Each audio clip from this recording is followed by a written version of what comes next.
CP structure में दो lattice dimension होती है। एक तो जो हेक्सागन होगा उसकी साइड की लेंथ, जिसे अगर हम ए से रिप्रेजेंट करते हैं, और जो दोनों हेक्सागनल प्लेन्स हैं उनके बीच की दूरी, जिसे सपोज यहाँ पे हमने सी से रिप्रेजेंट किया है। तो सबसे पहले ए और एटॉमिक रेडियस में रिलेशन निकालने के लिए हम इस तरह से हेक्सागन को ड्रॉ करते हैं। और यहाँ पे हम देख सकते हैं कि ये जो हेक्सागन का जो साइड है वो ए यहाँ से 2 एटॉमिक रेडियस के बराबर होती है, तो ए इज इक्वल टू 2r आ जाता है।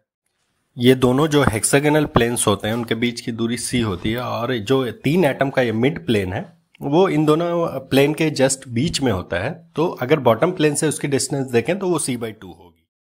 इस लैटिस की 2 डायमेंशन a और c हैं। यहाँ पे a का एटॉमिक रेडियस के साथ ऑलरेडी हम रिलेशन निकाल चुके हैं। अब a और c का आपस में रिलेशन निकालने के लिए इस हेक्सागन को हम सारे डायगोनल को मिला के इसको 6 ट्रायंगल्स में बांट लेते हैं।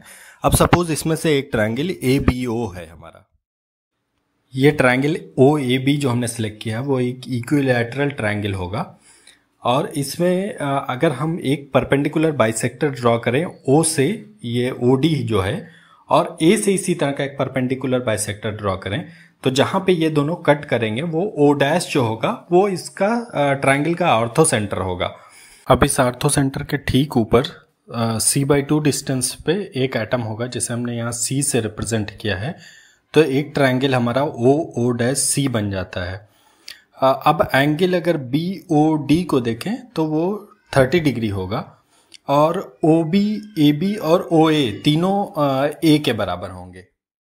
ट्रायंगल BOD में tan 30 degree is equal to BD/OD। अब यहाँ से BD जो होगा वो AB का हाफ हो जाएगा, तो ये A/2 हो जाएगा।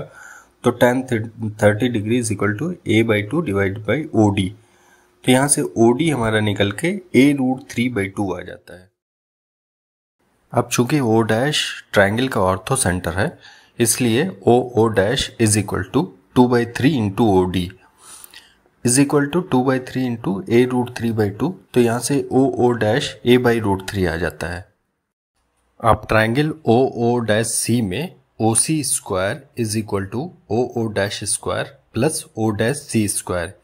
यहाँ पे OC अगर आप देखें तो ये C/2 होगा।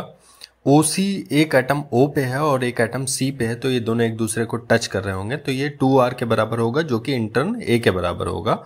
और OO' हम A/√3 निकाल चुके हैं, तो यहाँ से ये आ जाएगा A² is equal to A²/3 plus C²/4।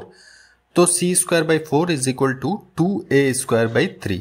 तो C/A का जो रिलेशन आ जाएगा वो 2√2/√3 होगा। SCP यूनिट सेल का एटॉमिक पैकिंग फैक्टर निकालने के लिए सबसे पहले हमें इस यूनिट सेल का वॉल्यूम निकालना होगा। तो यूनिट सेल का वॉल्यूम निकालने के लिए अगेन हम ट्रायंगल OAB को सिलेक्ट करते हैं, और इसका एरिया यहाँ से half into AB into OD हो जाएगा। तो यहाँ से हमें पता है कि AB A के बराबर है, और OD जो कि परपेंडिकुलर बाइसेक्टर है वो OB cos 30 के बराबर होगा। यहाँ OB भी A के बराबर है, इसलिए OD A√3/2 आ जाएगा। तो ट्रायंगल का area half into A into A√3/2, जो कि A²√3/4 आ जाएगा। एक हेक्सागोनल प्लेन में ऐसे 6 ट्रायंगल होंगे, इसलिए जो हमारा यूनिट सेल का बेस एरिया आ जाएगा वो 6 into area of the triangle, यहाँ से जो कि 6 into 1/4 A² into √3 which is equal to 3√3 A²/2।